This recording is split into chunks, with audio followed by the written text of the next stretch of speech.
മിശിഹായിൽ പ്രിയമുള്ള സഹോദരങ്ങളെ, ഇന്നേ ദിവസം മാതാപിതാക്കൾ കുട്ടികളുടെ പരിശീലനം ശ്രദ്ധിക്കേണ്ട ചില കാര്യങ്ങൾ പറയാമെന്നാണ് വിചാരിക്കുക. ഒന്നാമതായിട്ട്, നന്മ കണ്ടാൽ അഭിനന്ദിക്കുക. എത്ര കൊച്ചു നന്മയാണെങ്കിലും നമ്മൾ ഒന്ന് അപ്രീഷിയേറ്റ് ചെയ്യുന്നത് വളരെ ആവശ്യമാണ്. ഉദാഹരണം, കൊച്ചു മണ്ണിൽ അപ്പം ഉണ്ടാക്കുകയാണ്. ഈ മണ്ണിൽ കിടന്ന് ഉരുളാതെ കൊച്ചെന്ന് പറയാതെ അതിന് അഭിനന്ദനം കൊടുക്കുക. അല്ലെ, ചിലപ്പോൾ ഒരു വീടുണ്ടാക്കി വെച്ചു, അതൊക്കെ വളരെ ആവശ്യമാണ്. അതിൽ തടയേണ്ട എന്നാണ് ഞാൻ പറയുന്നത്. എന്തെങ്കിലും ഉണ്ടാക്കിയാൽ അഭിനന്ദിക്കുക, അത് ഒരിക്കലും തട്ടിക്കളയരുത്. അവരുടെ മനസ്സിനെ ഉടയ്ക്കുന്നതിന് തുല്യമാണ്. അപ്പോൾ എല്ലാ നന്മകളും കണ്ടാൽ നമ്മൾ അഭിനന്ദിക്കുക. പ്രധാനപ്പെട്ട കാര്യമാണ്. കൊച്ചിലെ ആത്മവിശ്വാസം വർദ്ധിക്കുവാൻ, സെൽഫ് കോൺഫിഡൻസ് വർദ്ധിക്കുവാൻ അത് ഇടയാക്കും എന്നുള്ളതാണ് പറഞ്ഞതിൻ്റെ ചുരുക്കം. രണ്ടാമത്, തെറ്റുകൾ കണ്ടാൽ കൂടെ ചിരിച്ച് തമാശാക്കാതെ തിരുത്തുക. കൊച്ചു തെറ്റുകളാണ്, വലിയ വലിയ തെറ്റുകളൊന്നും പിള്ളേർ ചെയ്യത്തില്ല.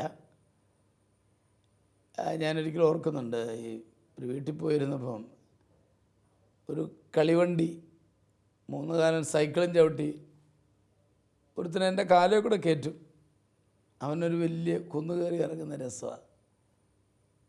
ഞാനൊന്നും മൈൻഡ് ചെയ്തില്ല. ഇത് പക്ഷേ അമ്മ കണ്ടോ വഴക്ക് പറഞ്ഞു, ഇങ്ങനെ അവിടെ എന്ന്. ഞാൻ പറഞ്ഞ് പോട്ടം വെച്ച് അച്ഛനും മിണ്ടായിരിക്കും എന്ന് പറഞ്ഞ് എന്നോട് പറഞ്ഞിട്ട് ആ കൊച്ചിനോട് പറഞ്ഞു, അച്ഛനോട് പോയി മാപ്പ് ചോദിക്കും. അവന് മാപ്പെന്ന് പറഞ്ഞാലൊന്നും അറിയത്തില്ല, എന്നാലും അമ്മയുടെ ഒരു നിർബന്ധപ്രകാരം അവനോട് മാപ്പ് ചോദിച്ചത് ഞാൻ ഓർക്കണം. അപ്പം തെറ്റ് കണ്ടാൽ തിരുത്തണം, അതും ആവശ്യമാണ്. അല്ലെ, തിരിച്ചോ തമാശയായിട്ട് അതിനെ വിടരുത് എന്നോർപ്പിക്കുകയാണ്. അപ്പനെ അടിച്ചു, അപ്പൻ്റെ ഒക്കത്തിരുന്ന മകൻ അപ്പനെ അടിച്ചു. ഉടനെ അമ്മ തമാശയായിട്ട് അവനറിയാം ആരെയും അടിക്കേണ്ടത് എന്ന് പറഞ്ഞ് തമാശ പറഞ്ഞ് ചിരിച്ച് നിസ്സാരമാക്കരുത്, തിരുത്തണം. അപ്പനെ അടിക്കില്ല കേട്ടോ എന്ന് പറഞ്ഞാൽ ആ കവളത്തൊരു ഉമ്മ കൊടുപ്പിച്ചാൽ അതൊരു തിരുത്തലാണ്, അതാവശ്യമാണ്. ഇനി മക്കൾ കാണുക കേൾക്കെ ഒരിക്കലും വഴക്ക് പിടിക്കരുത്. മാതാപിതാക്കൾ ശ്രദ്ധിക്കേണ്ട ഒരു പ്രധാനപ്പെട്ട കാര്യമാണ്. വഴക്ക് പിടിക്കുമ്പോൾ നമ്മൾ ഒരു ബോധരക്ഷണമില്ല, ആരൊക്കെ അടുത്തുണ്ട് നോക്കുകയില്ല. സ്നേഹിക്കാൻ നേരത്ത് എല്ലാവരും ബോധേടാണ്, അത് ഞാൻ സമ്മതിച്ചു. പക്ഷെ വഴക്ക് പിടിക്കുമ്പോൾ ആരടുത്തുണ്ട് നമ്മൾ നോക്കുകയില്ല, അടിച്ചു വിട്ടങ്ങോട്ട് പറഞ്ഞേക്കും. അത് വളരെ ഗൗരവമായ തെറ്റാണ്. പരസ്പരം കുറ്റാരോപണങ്ങൾ നടത്തരുത്. മക്കൾക്ക് അതുവഴി അരക്ഷിതബോധം ഉണ്ടാവുകയാണ്, സുരക്ഷിതബോധം നഷ്ടപ്പെടുകയാണ്.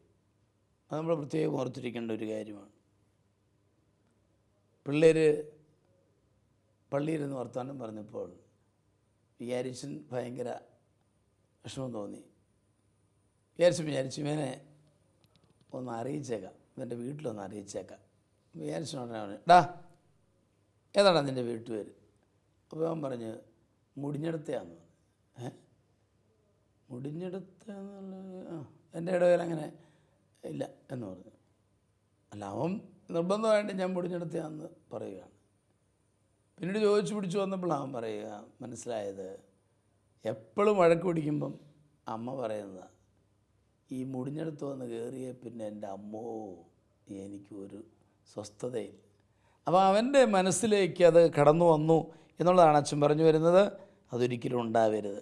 സഭാപ്രസംഗൻ 10:11 പറയുന്നുണ്ട്, മെരുക്കുന്നതിന് മുൻപ് സർപ്പദംശനമുണ്ടായാൽ പാമ്പാട്ടിയെ കൊണ്ട് പ്രയോജനമില്ല എന്ന് പറഞ്ഞാൽ, കുഞ്ഞുങ്ങൾ നല്ലവരാകുന്നതിന് മുൻപ് എന്ന് പറഞ്ഞാൽ, പാമ്പാട്ടി എന്നിവിടെ ഉദ്ദേശിക്കുന്നത് ഫോർമേഷൻ കൊടുക്കുന്ന വൈദികരോ സിസ്റ്റേഴ്സോ അധ്യാപകരോ അവർക്കൊന്നും ചെയ്യാൻ പറ്റുകയില്ല.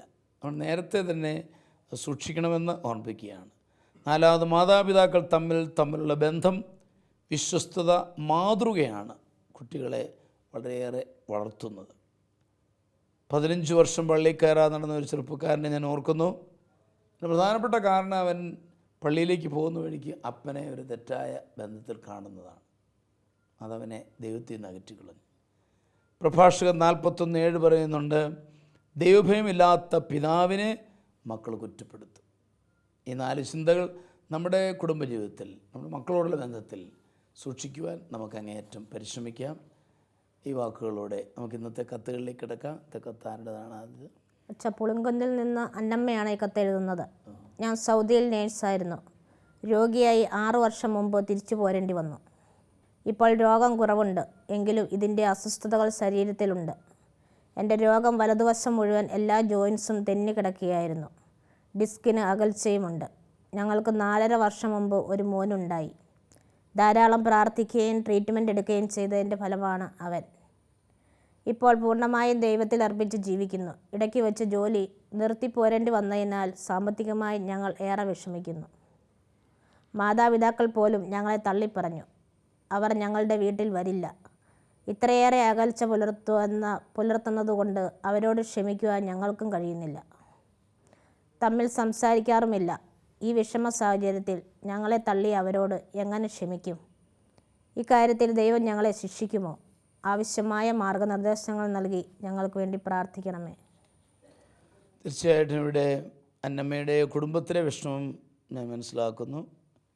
രോഗബാധിതയായി തിരിച്ചു വരുമ്പോഴുള്ള വിഷമം വളരെ വലുതാണ്. ജോലി ചെയ്യാൻ പോയതാണ്, പക്ഷെ രോഗമാണ്, അതുകൊണ്ട് തിരിച്ചു വന്നു. വീട്ടുകാർ തള്ളിക്കളഞ്ഞ വിഷമം എല്ലാം ഉള്ളിൽ കിടപ്പുണ്ട്. ഇതാദ്യമായിട്ടെടുത്ത് മാറ്റണം. അത് രോഗശാന്തിക്കും ആവശ്യമാണ്. വിഷമങ്ങൾ എടുത്ത് മാറ്റണം എന്നുള്ളതാണ് ആദ്യമായിട്ട് ഞാൻ പറയുന്നത്. അന്നമ്മയ്ക്കറിയാവുന്നതാണ്, 85% രോഗങ്ങളും സൈക്കോസൊമാറ്റിക് ന്യൂമാറ്റിക് ഇൽനെസ്സസാണ്. മാനസികവും ശാരീരികവും ആത്മീയവുമായി ബന്ധപ്പെട്ട് കിടക്കുന്നതാണ്. അപ്പോൾ അതുകൊണ്ട് തന്നെ ഇത് മാറണം. മനസ്സ് സ്വസ്ഥമാകണം. അതാണ് ആദ്യമായിട്ട് എനിക്ക് പറയാനുള്ളത്. അതിനാൽ വീട്ടുകാരും നമ്മുടെ വീട്ടുകാരോടും പൂർണ്ണമായിട്ടും ക്ഷമിക്കണം. മാതാപിതാക്കളാണ്. അവർ അകൽച്ച പുലർത്തിയാലും നമ്മൾ സ്നേഹത്തോടെ അടുത്ത് ചെല്ലണം. അവരെ ഞാൻ ന്യായീകരിക്കുകയോ അവരെ പരിശുദ്ധരായിട്ട് കാണുമൊന്നുമല്ല, എങ്കിലും നമ്മൾ അടുത്ത് ചെല്ലണം. ഇങ്ങനെ ക്ഷമിക്കുന്നതിന് ഗുണം നമുക്ക് തന്നെയാണ്. പിണങ്ങിയിരുന്നാൽ നമ്മിലേക്ക് കൃപ ഒഴുകപ്പെടുകയില്ല. മത്തായിയുടെ സുവിശേഷം 6:15 പറയുന്നുണ്ട്, നമ്മൾ ക്ഷമിക്കുന്നില്ലെങ്കിൽ ദൈവം നമ്മളോട് ക്ഷമിക്കുകയില്ല. അപ്പോൾ ദൈവത്തിന് കൃപ ലഭിക്കണമോ? നമ്മൾ തീർച്ചയായിട്ടും ക്ഷമിക്കണം. സ്നേഹിക്കുന്ന ദൈവത്തിന് പ്രതിസ്നേഹം നൽകുവാൻ നമ്മൾ ആരുമല്ല. എങ്കിലും ഞാൻ പറയും, തിരിച്ച് സ്നേഹം തരാത്തവർക്ക് സ്നേഹം കൊടുക്കുമ്പോൾ ദൈവത്തോടുള്ള കടം അല്പമൊക്കെ വീട്ടാൻ നമുക്ക് പറ്റും. അല്ല ആരെ കൊണ്ട് പറ്റും കൊടുക്കാൻ ദൈവത്തിൻ്റെ സ്നേഹത്തിന്? അതുകൊണ്ട് അവരെ നമ്മൾ നന്നാക്കാനും നോക്കണ്ട. നിങ്ങൾ ഒന്നായി നിന്ന് അവരുടെ സ്നേഹം കൊണ്ട് അവരുടെ ഇഷ്ടക്കേടിനെ തരണം ചെയ്യണമെന്നാണ് എനിക്ക് പറയാനുള്ളത്. ലൂക്കാ 6:27 പറയുന്നുണ്ട്, അതുപോലെ തന്നെ അവരെ സ്നേഹിച്ച് നന്മ ചെയ്ത് നീങ്ങണം. അപ്പോൾ അവരിൽ ചലനം ഉണ്ടാകും എന്നാണ് എനിക്ക് പറയാനുള്ളത്. നന്നായിട്ട് പ്രാർത്ഥിച്ച് മുമ്പോട്ട് പോവുക. ഈശോ കൂടെയുണ്ട്, ചലനങ്ങളുണ്ടാകും എന്നാണ് എനിക്ക് പറയാനുള്ളത്. എനിക്കിതേപ്പറ്റി എന്താണ് പറയാനുള്ളത്? വളരെ പ്രതീക്ഷയോടുകൂടി ജോലിക്കായിട്ട് വെളിയിലേക്ക് പോയ മകളാണ് അവൾ. രോഗം കൂടിയായി തിരിച്ചു വന്നപ്പോൾ ആ മകളുടെ എല്ലാ പ്രതീക്ഷകളും താർന്ന് അടിഞ്ഞൊരവസ്ഥയിലാണ്. തിരിച്ചു വന്നപ്പോൾ മാതാപിതാക്കൾ പോലും അവരോട് ആ രോഗാവസ്ഥയിലോ ആ സാമ്പത്തിക ബുദ്ധിമുട്ടുകളോ അവർക്ക് ഒരു സഹായമാകാതെ അവരെ പിന്തിരിഞ്ഞ് നിൽക്കുന്ന ഒരവസ്ഥയാണ് കാണുന്നത്. അതാണ് ഏറ്റവും ഇതിൻ്റെ ഇതിൻ്റെ അകത്തുള്ള വിഷമത്താറ്. ഇപ്പം ഞാനും 16:12 പറയുന്നു, മരുന്നോ ഔഷധമോ അല്ല നിന്നെ സുഹൃത്തെ, ദൈവത്തിൻ്റെ വചനം തന്നെയാണ്. ആ വചനത്തിൽ ആശ്രയിച്ച് മുന്നോട്ട് പോകണം. ജ്ഞാനം 16:25 പറയുന്നു, അങ്ങേ ആശ്രയിക്കുന്നവരെ പോറ്റുന്ന വിവിധ ധ്യാന വിളകളോ അങ്ങേ അല്ല, അങ്ങയുടെ വചനമാണ്. അപ്പോൾ ആ വചനത്തിൽ ആശ്രയിച്ച് മകൾ മുന്നോട്ട് പോവുക. മാതാപിതാക്കളോടും എല്ലാവരോടും ക്ഷമിക്കുക, ക്ഷമിച്ച് പ്രാർത്ഥിക്കുക, മനസ്സ് സ്വസ്ഥമാകുക. ദൈവം എല്ലാം അറിയും, എല്ലാം നന്മയ്ക്കായി മാറ്റുന്ന ദൈവത്തിൽ ആശ്രയിക്കുക. അപ്പോൾ മിനിയുടെ അഭിപ്രായത്തിൽ വചനത്തിൻ്റെ ശക്തിയിൽ വിശ്വസിച്ച് തമ്പുരാൻ വിശ്വസിച്ചുകൊണ്ട് പ്രാർത്ഥനയിൽ ഒരു രോഗശാന്തിക്കായിട്ട് പരിശ്രമിക്കണം. അതുവഴി എല്ലാ കാര്യങ്ങളും ക്രമീകൃതമാകും എന്നാണ് വിശ്വസിക്കുക. ജെയിംസ് എന്ന് പറയുന്നു. ഇവിടെ ഈ മകളുടെ രോഗാവസ്ഥയിൽ മറ്റുള്ളവരാൽ തഴയപ്പെടുകയും കൂടി ചെയ്തു കഴിഞ്ഞപ്പോഴത്തേക്കും അത് കൂടുതൽ സഹനീയമായി തീർന്നത് തന്നെയല്ല, സൗഖ്യത്തിന് തടസ്സവുമായി തീർന്നു. അതിന് സൗഖ്യമുണ്ടാകുവാനായിട്ട് മകൾ ചെയ്യേണ്ട പ്രധാനപ്പെട്ട കാര്യം ഇതാണ്. യോഹന്നാന്റെ സുവിശേഷം 13-ാം അധ്യായത്തിൽ 14-ാമത്തെ വചനത്തിൽ ഈശോ ശിഷ്യന്മാരുടെ പാദങ്ങൾ കഴിയുന്ന ശേഷം ചോദിക്കുന്നുണ്ട്, നിങ്ങളുടെ ഗുരുവും കർത്താവുമായി ഞാൻ നിങ്ങളുടെ പാദങ്ങൾ കഴുകിയെങ്കിൽ നിങ്ങളും പരസ്പരം പാദം കഴുകേണ്ടവരല്ലയോ? ക്ഷമയുടെ, സ്നേഹത്തിൻ്റെ, വിധേയപ്പെടലിൻ്റെ, എളിമപ്പെടലിൻ്റെ അതിലും വലിയൊരു ഉദാഹരണം നമുക്ക് തിരുവചനത്തിൽ കാണുവാനില്ല. അപ്പോൾ ഈ മകൾക്ക് നൽകുവാനുള്ള പ്രധാനപ്പെട്ട ഒരു വചനം, ഈശോ സ്നേഹിച്ചതുപോലെ സ്നേഹിക്കുക, ഈശോ ക്ഷമിച്ചതുപോലെ ക്ഷമിക്കുക. ക്ഷമ സൗഖ്യം നൽകുന്ന വലിയ ഔഷധമാണ്. മകൾ ഈശോയിൽ ആശ്രയിച്ച് പ്രാർത്ഥിച്ചു നോക്കട്ടെ. തീർച്ചയായിട്ടും അവളുടെ ബാക്കി ഈ സൗഖ്യപ്പെടുവാനുള്ള മേഖലയും ഈശോ സൗഖ്യപ്പെടുത്തും. ക്ഷമിക്കുവാനുള്ള ഒരു വൈമനസ്യമാണ് ഇനിയും ലഭിക്കാത്ത സൗഖ്യത്തിൻ്റെ അവസ്ഥ സൃഷ്ടിച്ചിരിക്കുന്നതെന്ന് എനിക്ക് തോന്നുകയായിരുന്നു. അതുകൊണ്ട് മകൾ ക്ഷമിക്ക്, പ്രാർത്ഥിക്കട്ടെ. അവരെ ഒരു രീതിയിൽ പരിഗണിച്ചില്ല എന്നൊന്നും ചിന്തിക്കേണ്ടതില്ല. ഈശോ ക്ഷമിച്ചോ ക്ഷമിക്കട്ടെ, കർത്താവിന് മാതൃക സ്വീകരിക്കട്ടെ. തീർച്ചയായിട്ടും അവൾക്ക് സൗഖ്യം ലഭിക്കുമെന്ന് തന്നെയാണ്. ഇങ്ങനെ ചെയ്താൽ, അനേകരുടെ അനുഭവത്തിൽ നിന്നുമാണ് ഞാനിത് പറയുന്നത്. അതുകൊണ്ട് അങ്ങനെ ചെയ്താൽ അത് ലഭിക്കുമെന്ന് തന്നെയാണ് എൻ്റെ പ്രതീക്ഷയും അഭിപ്രായവും. അപ്പോൾ ജെയിംസ് പറയുന്നത് എന്നമ്മ ക്ഷമിച്ച് പ്രാർത്ഥിക്കണം. നേരത്തെ സൂചിപ്പിച്ചതുപോലെ തന്നെ ക്ഷമിച്ച് ദൈവത്തോട് പ്രാർത്ഥിക്കുമ്പോൾ അസ്വസ്ഥതകൾ മാറും എന്നുള്ളതാണ്. അങ്ങനെ പ്രശ്നത്തെ പരിഹരിച്ചെടുക്കാൻ പറ്റും എന്നാണ് ജെയിംസ് പറയുക. ഞങ്ങൾ തീർച്ചയായിട്ടും എന്നമ്മയ്ക്ക് വേണ്ടി പ്രാർത്ഥിക്കാം, കാര്യങ്ങൾ ക്രമീകൃതമാകും എന്ന് തന്നെ ഞങ്ങൾ വിശ്വസിക്കുകയാണ്. നമുക്ക് അടുത്ത കത്തിലേക്ക് കിടക്കാം. ആലപ്പുഴയിൽ നിന്നും ആലീസ് എഴുതുന്നു. എൻ്റെ മകളുടെ വിവാഹം കഴിഞ്ഞിട്ട് 10 വർഷമായി. മരുമകൻ ഗൾഫിൽ പോയപ്പോൾ അടുത്തുള്ള മറ്റൊരുവനുമായി ബന്ധമുണ്ടെന്ന് പറഞ്ഞ് മാതാപിതാക്കളും മരുമകനും അവളെ കുറ്റപ്പെടുത്തി. ആ വീട്ടിലിട്ട് അവളെ ഒത്തിരിയേറെ വിഷമിപ്പിച്ചു. ഇപ്പോൾ അവളെ ഇങ്ങോട്ട് പറഞ്ഞു വിട്ടിരിക്കുകയാണ്. കൂടാതെ വിവാഹബന്ധം വേർപെടുത്തണമെന്ന് അവർ ആവശ്യപ്പെടുകയാണ്.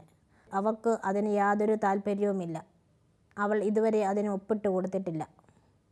അവൾ വളരെയേറെ വേദനിക്കുന്നുണ്ട്. ഈ പ്രശ്നത്തിൽ ഞങ്ങൾ എങ്ങനെയാണ് പരിഹരിക്കേണ്ടത്? എങ്ങനെ നീങ്ങണമെന്ന് ഞങ്ങൾക്ക് പറഞ്ഞു തരാമോ? അവളുടെ കുടുംബത്തിന് വേണ്ടി പ്രാർത്ഥിക്കണമെന്ന് അപേക്ഷിക്കുന്നു. തീർച്ചയായിട്ടും ആലീസിൻ്റെ വിഷമം ഞാൻ മനസ്സിലാകുന്നു. മകളെ ഭർത്താവും കുടുംബവും കുറ്റപ്പെടുത്തുന്ന പ്രശ്നം വലുതാണ്. അതിൽ കാര്യമൊന്നുമില്ലെന്നാണ് കത്തിലൂടെ മനസ്സിലാക്കുന്നത്. കത്തെഴുതിയിരിക്കുന്നത് വാസ്തവത്തിൽ അവളുടെ അമ്മയാണ്, ആലീസാണ് എഴുതിയിരിക്കുന്നത്. എങ്കിലും അവളെ ഒത്തിരി വിഷമിപ്പിച്ചു. ഇപ്പോൾ സ്വന്തം വീട്ടിലേക്ക് പറഞ്ഞു വിട്ടിരിക്കുകയുമാണ്. വിവാഹബന്ധം വേർപെടുത്താൻ വരെ ആവശ്യപ്പെടുന്നു. അതിൽ അവൾ പെടാതെ നിൽക്കുന്നത് വളരെ നല്ലതാണ്. കാരണം ഇത് ദൈവത്തിൻ്റെ സംവിധാനമാണ്. മകളതിന് ഇതുവരെ ഒപ്പിട്ടിട്ടില്ല, താല്പര്യമില്ല എന്ന് പറയുന്നത് എനിക്ക് വളരെ സന്തോഷകരമായിട്ടാണ് തോന്നുക. തോബിത്ത് 6:17 പറയുന്നുണ്ട്, ആദി മുതൽ അവൾ നിനക്കായി നിശ്ചയിക്കപ്പെട്ടവളാണ്. അപ്പം അനാദിയിൽ നിശ്ചയിച്ച് ദൈവം ഒരുക്കിയ ഒരു ബന്ധമാണിത്. വിശ്വാസത്തിൻ്റെ വീക്ഷണത്തിൽ അതിനെ അങ്ങനെ കാണണം. അതുകൊണ്ട് വേർപാടല്ല, അല്ലെങ്കിൽ സെപ്പറേഷനല്ല ഒരു പരിഹാരം. അതിനായിട്ട് നമുക്കൊന്നു ചേർന്ന് പ്രാർത്ഥിക്കാം എന്നാണ് എനിക്ക് പറയാനുള്ളത്. ആലീസ് മുട്ടിപ്പായിട്ട് തിരുരക്തം തളിച്ച് പ്രാർത്ഥിക്കുക. മരുമകൻ വരുമ്പോൾ 2 പേരെയും കൂടെ ഒരു മാരേജ് കൗൺസിലിംഗ് അയക്കുക. അത് ഞാൻ റെക്കമെൻഡ് ചെയ്യുന്നത്. കാരണം അവിടെ അവന് അത് ഒത്തിരി ബോധ്യങ്ങൾ കൊടുക്കും എന്ന് ഞാൻ പ്രതീക്ഷിക്കുകയാണ്. നന്നായിട്ട് അത് അവതരിപ്പിക്കണം. മിക്കവാറും അവൻ പറയാൻ സാധ്യതയുണ്ട്, അതിനെനിക്ക് പ്രശ്നമൊന്നുമില്ലല്ലോ, എന്തിനാ കൗൺസിലിങ്ങിന് പോകുന്നതെന്ന് പറയും. സാരമില്ല, മകളുടെ പ്രശ്നമായിട്ട് അവതരിപ്പിച്ചാലും കുഴപ്പമില്ല, അത് അവർക്ക് ആവശ്യമാണ്, നീയും കൂടെ ചെല്ലാൻ പറ്റുകയില്ല, അങ്ങനെ ആയിരിക്കുക. വെറും സംശയം വാസ്തവത്തിൽ അതിനുള്ളത് നീക്കിക്കളയുവാൻ പറ്റും. അതുവഴി വീട്ടുകാരെയും സ്വാധീനിക്കാം. ഞാൻ ഈ കൗൺസിലിംഗ് ഉദ്ദേശിക്കുമ്പം മാരേജ് കൗൺസിലിംഗ് ആണെങ്കിൽ സ്വാഭാവികമായിട്ട് അവർ ഇങ്ങനെയുള്ള പ്രശ്നങ്ങൾ പരിഹരിച്ചതിന് ശേഷം വേണ്ടി വന്നാൽ വീട്ടുകാരുമായിട്ടും ഒക്കെ ഫോണിലൂടെയോ നേരിട്ടോ ഒക്കെ ബന്ധപ്പെടും. അപ്പോൾ അവരെയും കൂടെ കാര്യങ്ങൾ പറഞ്ഞ് മനസ്സിലാക്കിയെടുക്കുവാനായിട്ട് സാധിക്കും. അങ്ങനെ കാര്യങ്ങളെല്ലാം നേരെയാകുമെന്നാണ് ഞാൻ പ്രതീക്ഷിക്കുക. തുടർന്ന് ഒരു നല്ല ദമ്പതി ധ്യാനം നിർദ്ദേശിക്കുക, അത് ഉപകാരം ചെയ്യും. വചനം നമ്മെ വിശുദ്ധീകരിക്കുന്നതാണ്. സങ്കീർത്തനം 119, 101 നമുക്കറിയാം, വചനം മൂലം സകല ദുർമാർഗങ്ങളും ഉപേക്ഷിക്കപ്പെടുമെന്നാണ്. അപ്പം തീർച്ചയായും ഈ ധ്യാനം, വചനം ഒത്തിരി നമ്മളിലേക്ക് കിട്ടുന്ന വലിയ അഭിഷേകം, വചനത്തിൻ്റെ അഭിഷേകം ഉണ്ടാകുന്ന അവസരമാണ്. അപ്പോൾ അതുവഴിയായിട്ട് ആ ബന്ധനങ്ങളെല്ലാം മാറുവാനായിട്ടിടയാകും എന്നുള്ളതിന് സംശയമില്ല. ആലീസ് ഇതിന് മുൻകൈ എടുത്തത് വളരെ നല്ലതാണ്. ആലീസിനെ ഞാൻ അഭിനന്ദിക്കുകയാണ്. ദൈവം തമ്പുരാൻ കൂട്ടി യോജിപ്പിച്ച് ബന്ധം ഉറപ്പിക്കുക നമ്മുടെ കടമയാണ്. നമ്മളെ ചുറ്റി നിൽക്കുന്നവരെല്ലാവരുടെയും കടമയാണ്. ചേച്ചി അമ്മച്ചിയുടെ കടമയാണ്, ഞാൻ സംശയം വേണ്ട. അതുകൊണ്ട് നമുക്ക് ഒരുമിച്ച് ശ്രമിക്കാം. പ്രാർത്ഥനയിൽ കൂടെ ഉണ്ട്. ഇതേപ്പറ്റി എന്താണ് ജെയിംസിന് പറയാനുള്ളത്? ഇവിടെ ഒരു അമ്മ തൻ്റെ മകളുടെ ജീവിതത്തിലുണ്ടായ ദുഃഖം നമ്മളുമായിട്ട് പങ്കുവയ്ക്കുകയായിരുന്നു എഴുത്തിലൂടെ.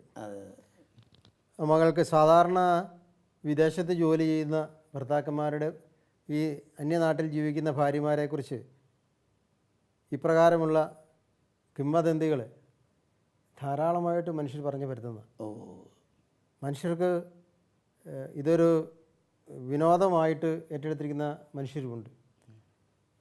യാക്കോബ് പറയുന്നു, നാവ് അഗ്നിയാണ്. അഗ്നി വലിയ വനത്തെ പോലും ചുട്ട് ചാമ്പലാക്കുന്നത് പോലെ നാവ് കൊണ്ട് ക്ഷതമേറ്റ അനേകരാണെന്ന് വചനം പഠിപ്പിക്കുന്നുണ്ട് നമ്മൾ. ഇത് ആ മകളുടെ സ്റ്റെബിലിറ്റി തെളിയിക്കുന്നത്, എനിക്ക് തോന്നുന്നത്, ഞാനൊരു കുടുംബജീവിതം നയിക്കുന്ന വ്യക്തി എന്നതിൽ എനിക്ക് തോന്നുന്നത് അവളുടെ ഭാഗത്ത് തെറ്റില്ല. അവളതാണ് ഉറച്ചു നിൽക്കാൻ കാരണം. അല്ലെങ്കിൽ ഇതേ കിടക്കുന്നു എന്ന് പറഞ്ഞ് ഇട്ടച്ചിട്ട് അവൾക്ക് പോകാം. പക്ഷേ അവൾ ഉറച്ചു നിൽക്കാൻ കാരണം എന്താണ്? അവളുടെ ഭാഗത്ത് തെറ്റില്ല എന്ന് ദൈവത്തിൻ്റെയും അവളുടെയും മുമ്പിൽ, ആൾക്കാർ മനുഷ്യരുടെ മുമ്പിൽ തെറ്റില്ല നമുക്ക് ബോധ്യമുള്ളത് കൊണ്ടാണ്. അതുകൊണ്ട് ആ മകളുടെ ആ സ്റ്റാൻഡിൽ ഉറച്ചു നിൽക്കാൻ അവളെ നിർബന്ധിക്കുക. അവൾക്ക് വേണ്ടി പിന്തുണ കൊടുത്ത് ഈ അമ്മ പ്രാർത്ഥിക്കട്ടെ, നിയോഗം വെച്ച് പ്രാർത്ഥിക്കട്ടെ. കർത്താവിൻ്റെ സന്നിധിയിൽ ഹൃദയം ഉയർത്തി പ്രാർത്ഥിച്ചാൽ, ഇപ്പോൾ ചാനലുകാരുടെ ഭാഷയിൽ പറഞ്ഞാൽ ഒരു ഡേഞ്ചർ സോണിലാണ് ഈ മകൾ നിൽക്കുന്നത്. ആ സോണിൽ അവൾ രക്ഷപ്പെടണമെങ്കിൽ ഇത് വേണം, ധാരാളം SMS കിട്ടണം. ഇതുപോലെ ഈ ശാലോം TV പ്രോഗ്രാം കാണുന്ന, കർത്താവിനെ സ്നേഹിക്കുന്ന, കുടുംബത്തെ സ്നേഹിക്കുന്ന എല്ലാവരും ഈ മകളുടെ ഈ അവസ്ഥയ്ക്ക് വേണ്ടി തീർച്ചയായിട്ടും പ്രാർത്ഥിക്കുമെന്ന് എനിക്കുറപ്പുണ്ട്. അപ്പോൾ ഈ SMS ദൈവസന്നിധിയിലേക്ക് ചെല്ലുമ്പോൾ, പ്രാർത്ഥനകളെല്ലാം അങ്ങോട്ട് ചെല്ലുമ്പോൾ തീർച്ചയായിട്ടും ഈ മകളുടെ ജീവിതത്തിലെ തെറ്റിദ്ധാരണകളെ, അവളുടെ ഭർത്താവിന് അവളുടെ മുകളിൽ തെറ്റിദ്ധാരണകൾ മാറുകയും വിശ്വസമായ കുടുംബജീവിതത്തിന് തുറവ് ലഭിക്കുകയും ചെയ്യുമെന്നാണ് എൻ്റെ പ്രതീക്ഷ. തുടർന്ന് അച്ഛൻ പറഞ്ഞതുപോലെ തീർച്ചയായിട്ടും വചനത്തിൻ്റെ സന്നിധിയിലിരിക്കണം. അതിന് ധ്യാനം നല്ലതാണ്. അപ്പോൾ അവനവനെക്കുറിച്ച് മനസ്സിലാക്കുവാനും കുറവുകൾ പരിഹരിക്കുവാനും തെറ്റുകളെ അതിജീവിക്കാനും ഒക്കെ അവർക്ക് ശക്തി ലഭിക്കും. നല്ല കൃപയ്ക്ക് വേണ്ടി പ്രാർത്ഥിക്കുന്നു. പ്രാർത്ഥനയിലൂടെ രൂപാന്തരം സംഭവിക്കണം. അതുകൊണ്ട് ആ ഉറച്ച കേസിൽ ഇപ്പം തൻ്റെ അനുഭവത്തിൻ്റെ വെളിച്ചത്തിൽ ജെയിംസ് പറയുകയും മകൾ നിരപരാധിയാണ്, അതുകൊണ്ട് ആ ബോധ്യത്തിൽ നിൽക്കണം. അതുപോലെ തന്നെ ധ്യാനത്തിലൂടെ പരിഹരിക്കാൻ പരിശ്രമിക്കണമെന്നാണ് ജെയിംസ് പറയുക. എനിക്ക് എന്താണ് പറയാനുള്ളത്? ഈ ഭർത്താവ് വിദേശത്തായിരിക്കുമ്പോൾ കുടുംബത്തോടു കൂടി ആയിരിക്കുന്ന മകൾക്ക് ഒന്നുകൂടെ ഒരു വേദനയുള്ളതാണ് മാതാപിതാക്കളും ഒക്കെ കൂടി കുറ്റപ്പെടുത്തി ദുരാരോപണം നടത്തുക എന്ന് പറയുന്നത്. ഒന്നാമത് ഭർത്താവ് അടുത്തില്ല. അപ്പോൾ ഭർത്താവ് അടുത്തില്ലാത്തൊരു സാഹചര്യത്തിൽ എന്തെങ്കിലും ഒരു ശകലം കേട്ടാൽ മതി, അതവിടെ ഇരുന്ന് ഭാവനയിലൂടെയും അങ്ങോട്ടുള്ള ഓരോ മറ്റുള്ളവരുടെ കുറ്റാരോപണത്തിലൂടെയൊക്കെ അത് ഇരട്ടിയാണെന്നോ ശരിയാണെന്നോ ഒക്കെ ഒരു തോന്നലുകൾ അങ്ങ് വന്നു തുടങ്ങും. കാരണം അടുത്ത് ഇല്ലാത്തൊരു സാഹചര്യം. അപ്പോൾ അവരെ എങ്ങനെയാണെങ്കിലും ഒരു ഒന്നിച്ചാകുക, ഒന്നായിരിക്കുമ്പോൾ പരസ്പരം സംസാരിച്ച് ഷെയർ ചെയ്ത് സ്നേഹത്തിലായിരിക്കുമ്പോൾ തന്നെ പ്രശ്നങ്ങൾക്ക് പകുതി പരിഹാരം തന്നെ തീരുമെന്ന് അത് തോന്നുന്നത്. പിന്നെ അത് കൗൺസിലിങ്ങിന് പോവുമോ, പിന്നെ മാതാപിതാക്കളാണെങ്കിലും ഓർക്കണം, എൻ്റെ മക്കൾക്ക്, എൻ്റെ മകളായിട്ട് വന്ന മകളാണ്, അതെങ്ങനെയെങ്കിലും പ്രശ്നങ്ങൾ പരിഹരിച്ച് എടുക്കണം. ദൈവം യോജിപ്പിച്ചോ നമ്മൾ വേർപ്പെടുത്തരുത്. മാതാപിതാക്കളുടെ ഏറ്റവും വലിയ ഘടകം മക്കളെ ഇതിന് വിവാഹമോചനം നിർബന്ധിക്കാതിരിക്കുക. അവൾക്ക് അവൾ നല്ല പൂർണ്ണ തൃപ്തിയായിട്ട് ജീവിക്കുന്നതുകൊണ്ട് അവൾ അതിന് സ്നേഹം, ഭർത്താവിനുള്ള സ്നേഹത്തെ പ്രതി ഒപ്പിട്ട് കൊടുക്കാത്തതും കൂടെ, ആ ഭർത്താവിനുള്ള സ്നേഹം കൂടുതലായി നിന്നിട്ടാണ്. അല്ലെങ്കിൽ ഇപ്പം ഇത്രയും 10 വർഷമായിട്ട് ഇങ്ങനെ നിൽക്കുക. അപ്പോൾ ആ ഒപ്പിട്ട് കൊടുക്കാത്തതിൻ്റെ ഏറ്റവും വലിയ സ്നേഹത്തിൻ്റെ തെളിവാണത്. എനിക്ക് എങ്ങനെ സമാധാനമായി ജീവിക്കാൻ പറ്റുമെന്നാണ് നമ്മളോട് യോജിച്ചിരിക്കുന്നത്. ഓ അപ്പോൾ അമ്മക്ക് വേണ്ടി പ്രാർത്ഥിച്ച് അവരൊന്നായി തീരാൻ വേണ്ടി നമുക്ക് പ്രാർത്ഥിക്കാം. ഓ മിനി പറയുന്നത് അപ്പം ജോലി ഉപേക്ഷിച്ച് പോരണമെന്നാണ്. അങ്ങനെയല്ല, ഇവർ നാട്ടിൽ വരുമ്പോഴാണേലും അല്ലാത്തപ്പോഴും ഓ എങ്ങനെയെങ്കിലും അങ്ങോട്ട് പോകാനോ ഒന്നിച്ചാകാനോ ഒക്കെ ശ്രമിക്കുവാണെങ്കിൽ കൂടുതൽ ഒന്നുകൂടെ പാചകം നല്ല രീതിയിലാവും. ഓ മിനിയുടെ അഭിപ്രായത്തിൽ ഈ ഇവരൊന്നിച്ചാവുക എന്നുള്ളതാണ് പ്രധാനപ്പെട്ടത്. അതുകൊണ്ട് ഒരുപക്ഷെ അദ്ദേഹത്തിന് ഇങ്ങോട്ട് വരാനുള്ള ബുദ്ധിമുട്ടുകളുണ്ടെങ്കിൽ, ജോലി സംബന്ധമായിട്ടുള്ള പ്രശ്നങ്ങളൊക്കെ ഉണ്ടെങ്കിൽ ഒരുപക്ഷെ ഈ മകൾക്ക് അങ്ങോട്ട് പോകാൻ പറ്റുമെങ്കിൽ വളരെ ശരിയായ ഒരു കാര്യമാണ് മിനി സൂചിപ്പിച്ചത്. കാരണം ദമ്പതികൾ ഒരുമിച്ച് ജീവിക്കേണ്ടവരാണ്. അത് ജീവിക്കുന്നില്ലെങ്കിൽ അതിൻ്റേതായ കുറവുകൾ സ്വാഭാവികമായിട്ട് സംഭവിക്കും. അത് പരിഹരിച്ചെടുക്കണമെന്നാണ് മിനി പറയുക. അത് വളരെയേറെ ശരിയാണ്. അത് പരിഹരിക്കുന്നതോടൊപ്പം തന്നെ ഞങ്ങൾ മുമ്പേ സൂചിപ്പിച്ചതുപോലെ ധ്യാനവും പ്രാർത്ഥനയും കൗൺസിലിങ്ങും എല്ലാം ഇത് പരിഹരിച്ചെടുക്കാൻ സാധിക്കും. അതിനായിട്ട് ആലീസ് വേണ്ട പ്രോത്സാഹനം കൊടുത്ത് മക്കളെ നയിക്കണം. ആലീസിലൂടെ അത് സംഭവിക്കട്ടെ എന്ന് പ്രാർത്ഥിക്കുകയാണ്. ഈ രണ്ട് കുടുംബങ്ങളെയും ഈശോയ്ക്ക് സമർപ്പിച്ച് പ്രാർത്ഥിക്കാം. ഞങ്ങളെ സ്നേഹിച്ചു പരിപാലിക്കുന്ന നല്ല ദൈവമേ, ഞങ്ങളുടെ പ്രിയപ്പെട്ട അന്നമ്മയെയും ആലീസിനെയും ഞങ്ങൾ സമർപ്പിക്കുന്നു. അവരുടെ കുടുംബത്തിലെ അവരുടെ പ്രശ്നങ്ങൾ ഊന്നിപ്പറഞ്ഞപ്പോൾ കർത്താവെ, എല്ലാം അറിയുന്നവനായ അങ്ങ് അത് പൂർണ്ണമായും ശ്രവിക്കുന്നുണ്ട്, ഞങ്ങളുടെ കൂടെ അങ്ങുണ്ട് എന്ന് ഞങ്ങൾക്കറിയാം. ആ കുടുംബങ്ങളിലേക്ക് കടന്നു ചെന്ന് ആ കുടുംബത്തിലെ പ്രശ്നങ്ങൾ പരിഹരിച്ച് അവരെ പൂർണ്ണമായും അങ്ങയുടെ സ്നേഹത്തിലേക്ക് കൂട്ടിക്കൊണ്ടുവരണമേ. ഇതുപോലെ വിഷമിക്കുന്ന ധാരാളം കുടുംബങ്ങൾ ഒരുപക്ഷെ ഞങ്ങളെ ശ്രവിക്കുന്നവരിലും ഉണ്ടാവാം. അവരെയും അങ്ങയുടെ കൃപയിലേക്ക് കൂട്ടിക്കൊണ്ടുവരണമേ. അവരുടെ കുടുംബത്തിൽ അങ്ങ് രാജാവ് വാഴണമേ എന്ന് ഞങ്ങൾ പ്രാർത്ഥിക്കുന്നു. പിതാവും പുത്രനും പരിശുദ്ധാത്മാവുമായ സർവേശ്വര എന്നേക്കും. ഈ പ്രോഗ്രാമിലേക്ക് കത്തുകളും അഭിപ്രായങ്ങളും അയക്കേണ്ട വിലാസം: to the producer, family counselling, Shalom Television, Peruvannamuzhi PO, Kozhikode 673-528. Email info@shalomtelevision.com.